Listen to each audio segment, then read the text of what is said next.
Kalau kita bab tentang penyakit ini kita bahas Bapak sekalian, maka sebenarnya caranya cuma dua, ya. Caranya cuma dua yang kita bisa lakukan untuk memperbaiki masalah kesehatan kita secara natural atau secara fitrah begitu. Dua yang pertama apa? Yang pertama remove the bad. Singkirkan yang buruknya. Tadi bab penyakit hati sudah selesai ya.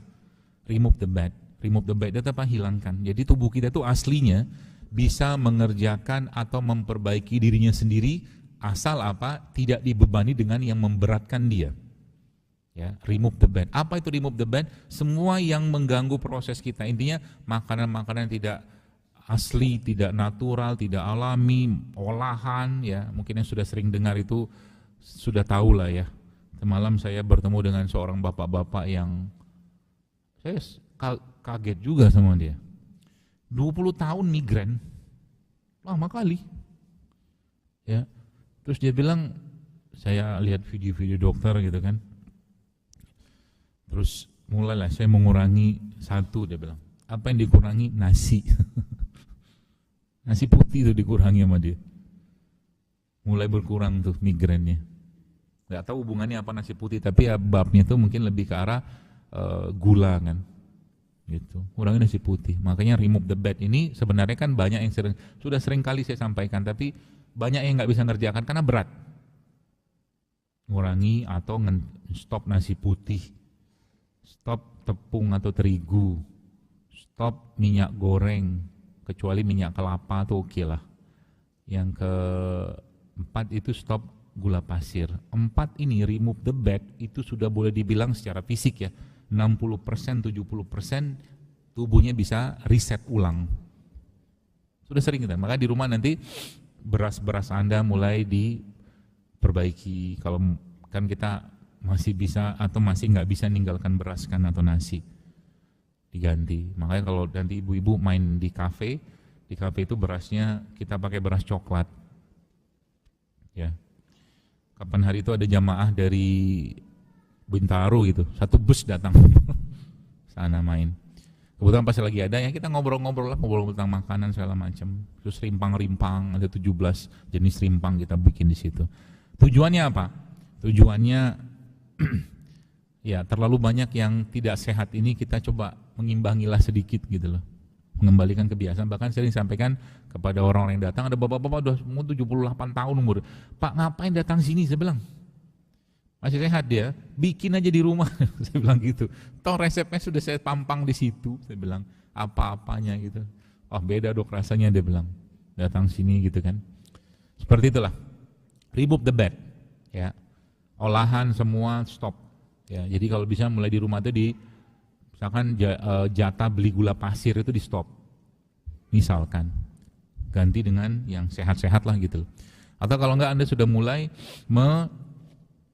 mengganti dengan substitusi yang lain ya. Contoh misalkan madu atau stevia, atau stevia. Nah, itu juga bisa tuh. Di luar itu ya. Berarti kalau gula aren gimana? Nggak apa-apa, gula aren, gula kelapa, gula tebu yang masih asli lah gitu kan. Itu oke lah sebagai pemanis. Tapi jangan terjebak di situ. Ya, kita butuh karbohidrat, iya betul karbohidrat. Tapi kalau bisa karbohidrat itu kita dapatkan dari sumber-sumber yang aslinya aja. Gula itu kan buah-buahan gitu kan. Ya seperti jadi nanti bisa jadi Anda minum kopinya nggak pakai gula. Ya, termasuk juga sering saya sampaikan, jangan terkecoh mau sehat tiap hari ngejus buah. Ya. Apakah itu sehat? Kalau bandingannya dengan sesuatu yang tidak sehat sih oke, tapi kalau kita bicara naik level, lebih baik buah itu saya sarankan dimakan. Jangan di jus. Ya. Karena gulanya akan naik. Buah itu kalau di jus gulanya naik. Kadar gulanya aja. Jadi kalau ibu-ibu bapak sekalian beli jus pinggir jalan itu ke buahnya kan cuma berapa potong, secuil, sisanya air sama gula sama kental manis. 3 bulan rutin kan minum itu, insya Allah kena diabetes itu kemungkinan besar. Rutin ya, tapi sekali-sekali nggak apa-apa lah, senang-senang aja nggak apa-apa. Remove the bad, ya. Remove the bad ini jadi banyak ya, termasuk makanan-makanan olahan. Ya, saya tuh kadang-kadang kalau beberapa masjid yang pas lagi kajiannya agak rame gitu ya, mungkin kita bikinnya Sabtu Ahad itu, kayak kapan hari di Bandung itu kita bikin bazar sehat. Ternyata ketika diajak berkreasi bisa aja kita tuh. Ya, jadi bazar itu jualan macam-macam itu. Ya. Tapi hari kita kenal, oh ternyata bisa gitu lah, seperti itu. Ya, nantilah kapan-kapan kita buat. Kayak di daerah Citra Grand ini juga ibu-ibunya juga jago-jago masak. Ya, sehingga nanti ada pasar Madinahnya kita, pasar sehat gitu kan. Seperti itu. Remove the bad yang pertama.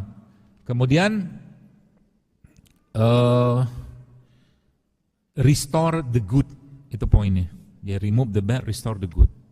Jadi kan yang jeleknya kita stop, ya, racun hatinya di stop gitu kan. Kemudian apa lagi? Racun emosi semua di stop. Kemudian yang racun, bukan racun sih, tapi yang nggak bagus lah ya. Karena saya bilang racun nanti marah pula orang kan. Tapi gula tuh, gula pasir tuh ya. Ahli-ahli dunia tuh setahu saya lebih suka mengklasifikasikan gula pasir tuh poison loh, racun. Ya, kata mereka begitu karena efek yang terjadi ketika orang makan gula pasir secara terus menerus ya, itu buruk sekali kata mereka. Ya, maka mereka lebih suka nyebut itu poison kata mereka gitu kan. Jadi berarti kalau saya bikin sambal gimana dok? Pakai kurma aja gulanya. Cabai rawit, bawang putih, kasih garam, kurma dibuang bijinya, diulek, udah enak banget. Judulnya sambal kurma. Gitu. Bikin aja di rumah. Ya. Nasi juga, dok, saya belum bisa. Jadi akhirnya kita mulai muter otak gitu ya, muter mikir gitu kan. Emang harusnya begitu. Saya nggak bisa ninggalin nasi, nggak apa-apa. Tapi nasi Anda atau nasi kita tuh kalau bisa jangan menyebabkan gula darah kita naik habis makan. Caranya gimana? Banyak caranya. Nasinya Anda kasih biji-bijian. Udah banyak lah itu, udah tahu lah itu mereknya apa, nggak usah saya sebut. Ya, biji-bijian ya. Jadi waktu masak itu ada biji kacang hijau, ada biji habatus sauda waktu lagi dimasak itu. Atau kalau enggak nasinya Anda kasih VCO, campurkan supaya gula darahnya enggak naik. Ada juga cara yang lain, cuman enggak enak. Katanya nasi itu kalau dimasukin kulkas gula darahnya itu, cuman enggak lazim di kita. Ya. Atau kalau enggak sebelum makan nasi itu Anda makan sayur, ya, atau cuka, apel apa gitu, tuh gula darah kita tidak terlalu naik setelah itu. Itu caranya. Jadi mulai mulai berkreativitas gitu loh. Oke? Restore the good-nya maksudnya apa? Restore the good-nya maksudnya apa? Jadi tubuh kita itu dia bisa jadi kan gini. Tadi remove the bad-nya sudah selesai, restore the good-nya ini atau mungkin mengembalikan yang baik-baik tadi dengan cara memberi asupan. Nah, kita harus ngerti dulu nih. Ya, asupan itu yang kira-kira yang paling bagus untuk mengembalikan itu apa? Di samping tadi ada fitur-fitur syariat ya. Fitur syariat itu contohnya apa? Restore the good ini kita bisa masukkan di situ sebenarnya puasa. Puasa itu akan mengembalikan sistem tubuh kita. Ya. Kalau lah nggak puasa gimana? Perbanyaklah jangan terlalu sering makan. Makannya kalau perlu aja. Itu juga bagus ya. Nah, itu salah satu contohnya. Kemudian apalagi Bapak sekalian restore the good ini? Tubuh manusia nih kita nih ya. Bahan baku dasarnya kita ini kan asam amino. Jadi kita ini ya manusia ini kan dibikin hanya dari 4 jenis asam amino kan. Makanya kalau masih ingat zaman lu SMA kita belajar A, T, G, S itu loh. Adenin, tirosin, guanin, sitosin itu lah. Tubuh kita itu kan di sini itu doang sebenarnya. Nah, makanya Allah Subhanahu wa taala menciptakan berbagai macam asupan asam-asam amino. Saya lupa tuh esensial apa non esensial. Pokoknya dari luar tubuh kita itu. Ya. Nah, itu salah satu yang terbaik yang kita bisa asup itu di sumber-sumber yang khususnya disebutkan dalam Al-Quran. Misalkan kurma, madu, itu restore the good tuh. Atau kalau yang versi lokalnya kita air kelapa. Air kelapa itu kalau Bapak Ibu baca, ya itu asam aminonya kan kuat sekali, bagus sekali ya. Apalagi kalau Anda nanti mau lagi badan nggak ada tenaga, ini resep biar badannya kuat. Air kelapa itu mau tua mau muda asal jangan dibakar aja. Air kelapa Anda masukkan madu ke sana, aduk-aduklah sebentar, lalu nanti setelah minum air kelapa itu Anda makan telur ayam kampung. Diapain telurnya terserah, mau dikukus di setengah matang boleh, apa boleh gitu-gitulah. Ya. Itu akan ngasih power karena bakteri dalam air kelapa itu dia suka sekali dengan albumin, ya protein. Jadi ketemu tuh dia. Ya nanti kalau lagi badan nggak enak, ya tapi ini air kelapa benar-benar air kelapa ya, bukan air kelapa kemasan ya. Kalau ngomong sama saya nggak masuk bab kemasan. Kemasannya manusia nggak masuk. Ngomong air kelapa belinya ke minimarket, nggak itu. Air kelapa beneran.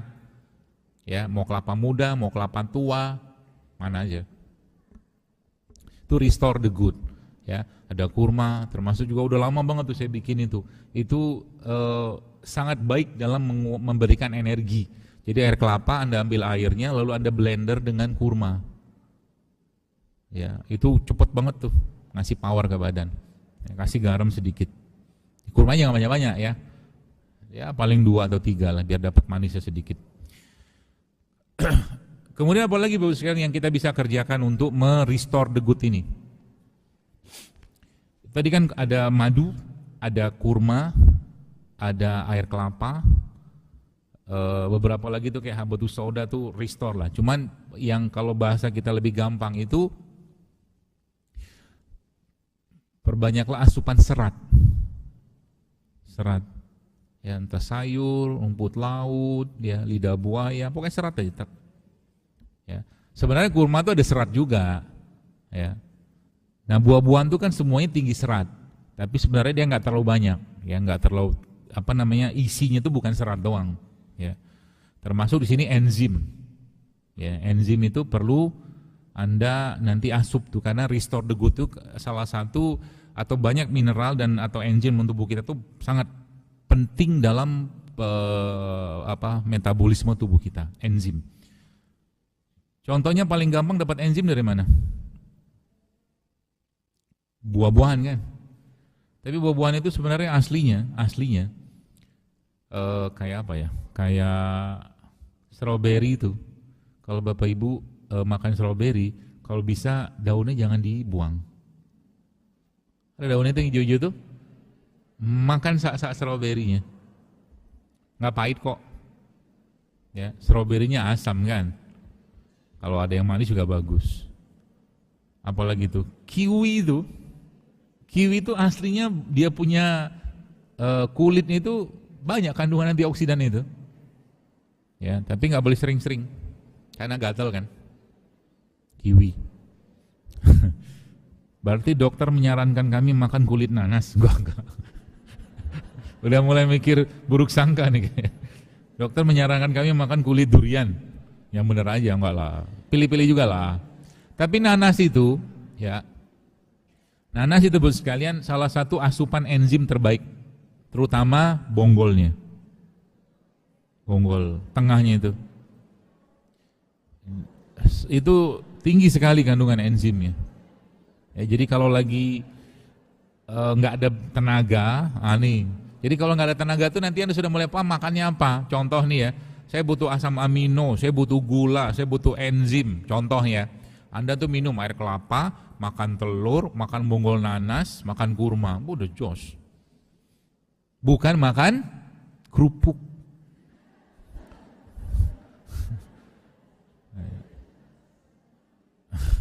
Apalagi kerupuk-kerupuk keriting itu.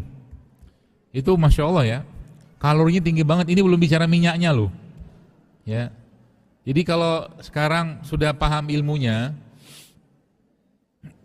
kalau berarti dokter menyarankan ibu bapak sekalian atau saya menyarankan bapak ibu sekalian itu untuk memang mengurangi asupan gula olahan. Jadi kalau sekarang Anda lihat roti terigu itu kan tinggi banget tuh gulanya kan. Berarti nggak boleh makan roti, babnya bukan boleh atau nggak boleh.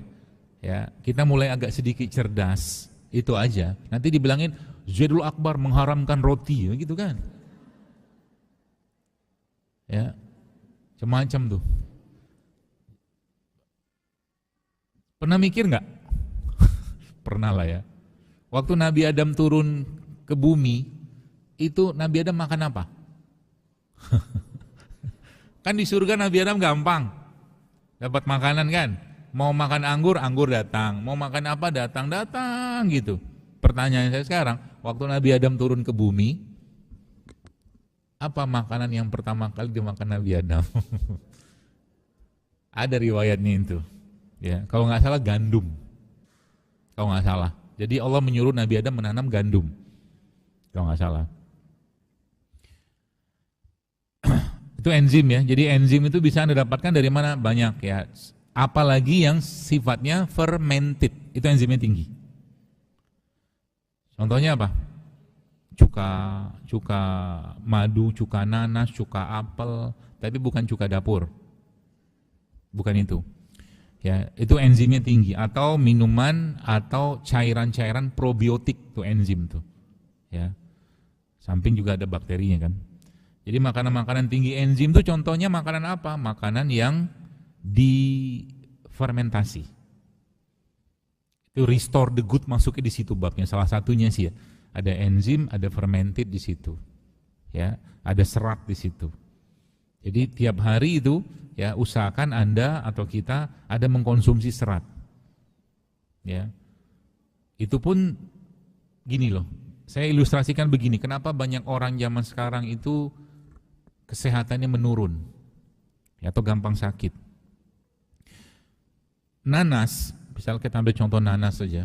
Nanas itu kan buah-buahan itu inti selnya itu atau nyawanya itu ada pada biji. Ya.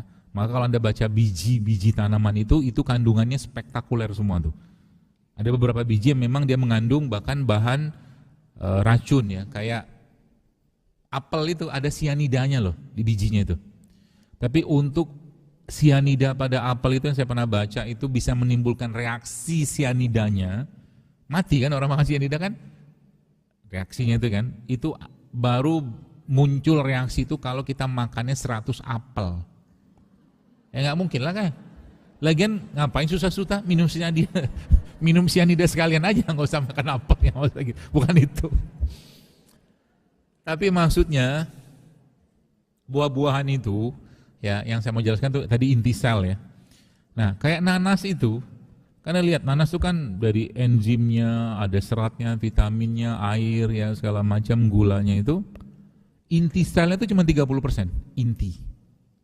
Itu nanas yang boleh dibilang itu kan real food kan. Jadi Anda bayangkan kalau ada manusia atau orang mengkonsumsi makanan olahan, ada isinya lagi nggak? Nggak ada lah, udah habis semua. Itu maksudnya. Jadi yang masih natural saja itu nggak 100% inti selnya itu, inti buah itu atau inti produk tadi itu. Gimana kalau olahan? Makanya wajar zaman sekarang itu anxiety, kecemasan, mental illness, macam-macam lah penyakit-penyakit yang dulunya itu nggak ada. Ya, bukan saya menafikan itu, bukan. Dulunya itu nggak ada. Ya, bab makanan ini kalau dimasukkan, ya tadi orang lagi nggak makan, orang tidak lagi makanan-makanan yang bernyawa. Gitu loh. Bahasa sekarang tuh real food. Nah, gitu loh. Ya. Itu tadi ya, apalagi fermented, kemudian enzim, serat, sayur, buah segala macam, ya. Itu restore the good-nya, termasuk bakterinya juga include di situ, ya. Jadi kalau ditanya, berarti adakah dok makanan yang semua isi makanan itu intinya selnya dia? Nah, kan keren kalau ada kan? Maka waktu saya tanya itu kepada guru saya, dia bilang ada. Namanya apa coba? Kalau tahu saya kasih hadiah. Hadiahnya apa ya? Nanti boleh ambil. Tahu nggak? Jadi semua bagiannya itu inti semua, include di situ. Kata dia, saya percaya aja karena guru kan. Tapi benar juga sih. Ternyata itu adalah kurma. Jadi kurma itu semua bagiannya inti. Termasuk biji-bijinya tuh intinya dia. Jadi kalau Anda bisa minum seduhan biji kurma itu bagus tuh. Sudah pernah saya posting kalau nggak salah cara bikinnya itu. Nanti coba dibikin tuh. Jadi sayang biji kurma itu dibuang. Ya, padahal dia antioksidan, serat, vitamin, asam amino itu biji kurma tuh tinggi sekali. Jadi minum seduhan biji kurma. Kalau saya sebut kopi kan jadi aneh kan. Kopi biji kurma, kopi itu tanaman sendiri, jadi seduhan biji kurma gitu kan, supaya gampang. Minum seduhan biji kurma yang sudah jadi bentuk bubuk gitu, kasih madu misalkan, makan kurma, minum air kelapa, asik banget tuh. Gampang ya, gampang, restore the good. Restore the good. Jadi intinya apa? Berarti kita nggak boleh nyampah dok? Wah, nggak apa-apa. Cheating lah sekali-sekali. Ya, supaya damai hidupnya. Karena kalau kadang-kadang perlu cheating kita. Karena jujurly, jujurly. Bercanda. Sekarang lagi ada gitulah. Kita butuh juga kayak begitu Tuhan. Kalau misalkan ibu bapak tanya, dokter makannya kadang-kadang ada aneh-aneh nggak? Dokter makan mie nggak? Saya makan. Tapi mie yang agak sedikit berkelas lah. Ya, jangan terlalu murah, karena bisa kalau murah tuh banyak masalahnya. Apa-apa sekali-sekali. Tapi kalau saya makan mie itu biasanya anak saya sudah tahu. Bawang bombanya 1, bikin mie, bawang bombanya 1, pokcoynya 3. Kebayang? Bawang bombanya 1, saya potong, pokcoynya 3, seledrinya 3 atau 2. Sama cabenya 2, 3. Jadi itu sayur yang ada mie-nya, bukan mie yang ada sayurnya. Paham? Supaya cerdas sedikit kita. Kok nggak mudeng? Mudeng kan? Paham kan? Telurnya 2. Yang saya makan pertama kali, sayurnya. Habis makan sayur, makan telurnya dulu. Baru terakhir mie, sehingga mie-nya sedikit saja saya makan. Kan pengen kan, judulnya kan tidak apa-apa lah.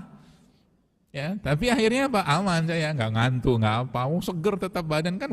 Kita makan sayur, makan apa, telur, gitu-gitulah. Karena setan tuh kan ngintilin kita terus kalau urusan makanan. Lo udah nggak percaya? Dia Al-Baqarah itu kan sudah lo bilang, ngintilin kita dia itu. Urusan makanan tuh diintilin. Maka diikutin terus kan, kata apa? Wakulu mimma fil ardi halal thayyiban, katakan kata Allah perintahkan makanan yang halal, makanan yang baik. Tapi kalimat setelahnya apa? Wala tattabi'u khutuwati syaitan. Jangan ikuti langkah setan. Ada urusan apa halal tauhid sama makanan sama setan? Makanya ulama menyebutkan dalam urusan makanan itu setan memang bercokol di situ. Ya, jadi hati-hati. Jangan dikecohkan terus sama dia. Apalagi kenapa makan itu terus? Enak dok, sekali-sekali nggak apa-apa lah. Kalau hari ini makan, besok makan, terus makan itu namanya bukan khilaf ya, tapi doyan kan. Diperbaiki itu dikit-dikit ya, karena bapak moyang kita Nabi Adam dikeluarkan dari surga gara-gara urusan makanan. Ya nggak sih? Ya kan? Dan itu makanannya sakti menurut saya, sakti tuh. Kok dokter bilang sakti? Sakti. Kalau Anda baca di Quran itu, habis makan buah itu, apa yang terjadi pada Nabi Adam? Apa yang terjadi? Terbuka aurat. Kan sakti itu makanan. Habis makan, kebuka aurat. Makanan apa kayak begitu? Zaman sekarang aja nggak ada mungkin. Gitu. Nggak tahu tuh ceritanya apa di balik itu ya. Itu kan kadang-kadang Quran tuh kalau dibikin mikir, makin cerdas kita. Emang suruh mikir kita. Ya, seperti itu. Itu restore the good ya. Serat, sayur, segala macam. Nah, apalagi kita bisa lakukan restore the good ini? Vitamin, mineral ya. Saya kira mungkin semua sudah paham. Cuman kalau saya biasa andalan saya itu, saya dapatkan itu dari rimpang-rimpangan. Rimpang ya. Jahe, kunyit, serai, ya, lengkuas, apalagi itu. Cengkeh, kayu manis, pala, itu mereka ini sebenarnya kalau boleh saya katakan, kalau Anda mulai rutin aja minum itu, pelan-pelan, apalagi dengan yang tadi sampaikan tadi, dengan konsep itu, lihat aja sendiri. Idealnya 3 bulan. 3 bulan. Dengkul makin enak, mata makin makin bagus. Termasuk juga sebenarnya memandang matahari itu, memandang cahaya itu bagus. Ya, manfaat dari memandang cahaya itu banyak sekali, Bos sekalian. Mata kita dapat cahaya itu, ya. Tapi manfaat itu tidak akan ada atau tidak bisa kita dapatkan kalau kita pakai kacamata hitam. Jadi makanya kalau ada cahaya begini, pandangin langit. Tatap langit itu bukan mataharinya ya. Tatap langit, tatap cahayanya itu supaya dia dapatkan itu. Atau mungkin kalau Anda di rumah pakai baju rumah, mungkin ibu-ibu, biarkan tubuh Anda terpapar cahaya itu. Karena tadi kalau ibu tadi sebutkan tentang autofagi, cahaya matahari itu juga punya efek untuk memicu atau menstimulus autofagi. Canggih loh buatan Allah, ciptaan Allah itu, ya. Bahkan yang luar biasa tentang kalau kita sedikit bicara tentang bakteri ya. Tubuh kita ini kan isinya bakteri, sebagian besar, bahkan bukan sebagian besar, lebih banyak bakterinya daripada selnya. Bakteri ini harus kita rawat. Ya, jangan dizolimi, jangan dirusak, gitu kan. Nah, tadi yang saya jelaskan tadi itu cara-caranya tuh, termasuk juga dalam satu penelitian yang pernah saya baca itu, ragam bakteri itu yang paling banyak ternyata adanya di mana? Jenis tanah yang paling banyak diversifikasi bakterinya itu adanya ternyata di kuburan, tanah pemakaman. Nah gitu. Nah, apa maksudnya Ibu? Apa sunnah masuk kuburan? Melepas alas kaki atau memakai? Melepas. Jadi kayak kita disuruh kenalan. Kenalan dengan makhluk-makhluk itu yang ada di tanah itu. Gitu, ya. Nah, kalau versinya kita kan nggak ke kuburan tiap hari, ya. Versinya gimana supaya kita kenalan dengan makhluk-makhluk tadi itu yang ada di tanah itu? Ya kalau bahasa kerennya grounding, bahasa kampungnya nyeker. Nyeker terbaik itu apa? Kalau versinya full versi ya, Anda tiduran di atas rumput, itu nyeker terbaik. Jadi kalau ada tempat di mana Anda bisa tiduran, tetap harus dijaga aurat dan segala macam ya. Terutama untuk perempuan, laki mah gampang. Itu tempat yang ada rumputnya atau tanah, Anda baringan di situ, biar elektron-elektron yang bermasalah itu disedot sama bumi, gitu loh. Ya. Atau yang paling gampang naik gunung, ya, itu gampang. Gunung tuh lebih seru lagi, dia bisa sangat banyak manfaatnya lah. Mungkin kalau kita berinteraksi dengan alam itu, bukan cuman sekedar healing ya. Ya kalau cuman healing lagi-lagi itu masuk babnya kalau saya receh aja, ya sandal lah. Tapi bagaimana tadabur kita dapat, misalkan naik gunung segala macam, jadi memandang. Jadi kata guru saya itu, dia bilang gini, kalau kamu mau merasakan betapa besar kuasanya Allah itu, coba pandangi tanaman. Itu kan depan ada kurma tuh. Pandanglah tanaman itu sampai air matamu menangis. Bisa nggak gitu? Bisa. Cara paling gampang apa? Minta teman kita nginjak kaki kita. Sampai sakit gitu. Nangislah kita. Tapi benar, kurma itu kalau kita pandangi, kita terharu loh. Kenapa terharu? Nabi itu mengilustrasikan seorang mukmin itu seperti pohon kurma loh. Benar, ada hadis. Jadi kita tuh akhirnya kan mandang pohon kurma, pertanyaannya kalau saya gitu kan mandang pohon kurma tuh, apa yang bisa membuat saya nangis? Gampang. Kalau kita ngerti hadisnya, kita ngerti bagaimana itu jadi perumpamaan dan bagaimana kehidupan kita. Kurma itu kata Nabi kan dalam bahasa itu kan, kehidupan seorang mukmin itu ibarat tuh kurma, buahnya bermanfaat, dia punya daun ya bermanfaat, dia punya batang bermanfaat, dia punya akar bermanfaat, semua bermanfaat kan. Lalu nangisnya dari mana? Nangisnya, saya tuh mikir, kenapa mikir? Ini hidup sekian lama, apa karya yang sudah saya kerjakan? Manfaat apa yang sudah saya kasih buat orang lain, buat diri sendiri, buat keluarga? Sekolah SD, gitu kan? Ini belum masuk bab hadis lagi. Seseorang yang menuntut ilmu bukan karena Allah, maka bau surga pun gak tercium. Kita sekolah SD, tujuannya apa? Biar bisa masuk SMP. Dunia lagi kan. SMP sama juga kayak begitu. Sampai ke kuliah, 20 tahun, 21 tahun gak tahu mau kerja apa. Gak tahu cari duitnya kayak apa. Padahal harusnya SMA itu sudah mateng. Udah siap kerja, sudah siap nikah. Harusnya, secara syariat ya. Tukang porong kurma kan, akhirnya nangis kan. Ya Allah, ini ngapain aja hidup zaman sekarang itu. Zaman SD dulu ngapain dulu kan. Juz amma gak hafal. Surat yang dihafal kul. Itu aja.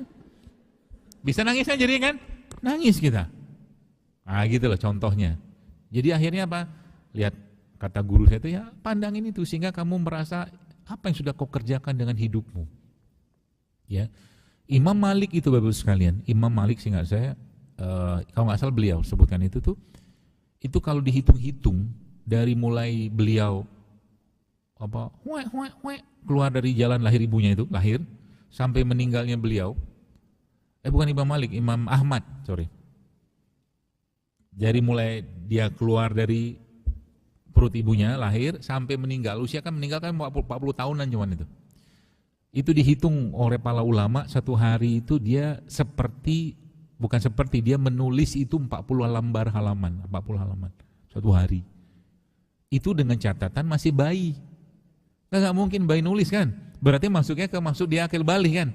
Sudah bisa nulis kan? Berarti bukan 40 kan? Lebih banyak lagi selama hidupnya. Oh, Imam Nawawi, sorry. 40 halaman. Kitab Riyadus Sholihin itu, mungkin pernah Anda tahu kan? Yang semua pondok, masjid pasti pernah mengkaji kitab itu. Tidak putus-putus pahalanya. Kalau dipakaikan copyright, kaya raya itu. Imam Nawawi itu. Ya. Artinya apa tadi?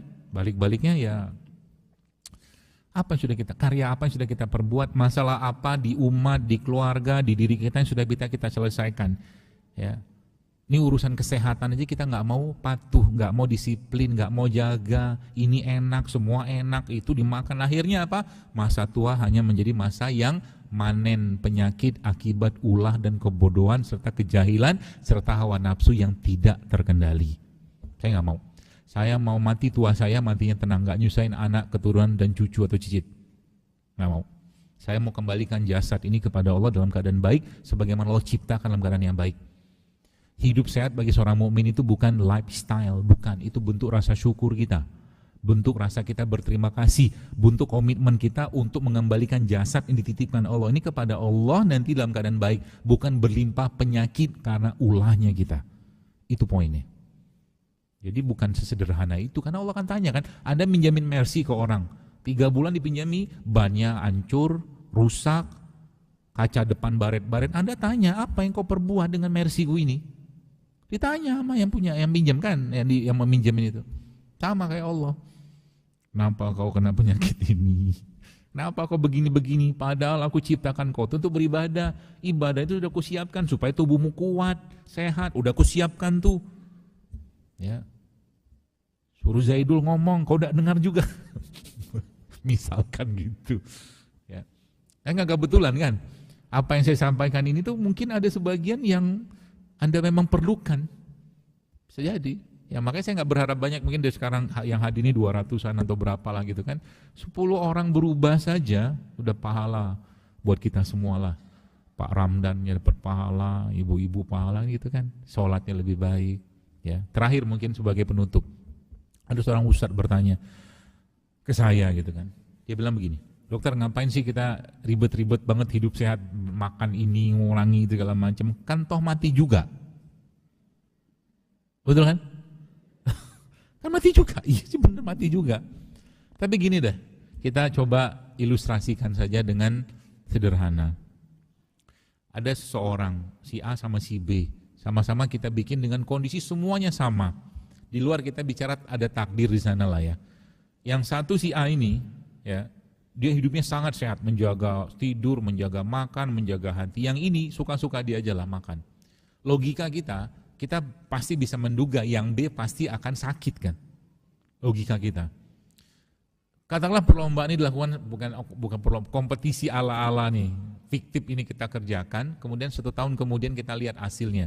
Ternyata yang A masih bisa sholatnya dengan baik. Dia masih bisa bangun malam, dia bisa naik gunung, dia bla bla bla bla segala macam bisa dikerjakan. Yang B udah nggak bisa. Sholat sebentar udah gemeteran, akhirnya sholatnya duduk. Nah gitulah. Puasa sedikit sudah keliengan, akhirnya nggak puasa. Pergi umroh atau haji nggak bisa lagi tawaf dengan kakinya sendiri, akhirnya pakai kursi roda. Coba pakai logika syar'i ya.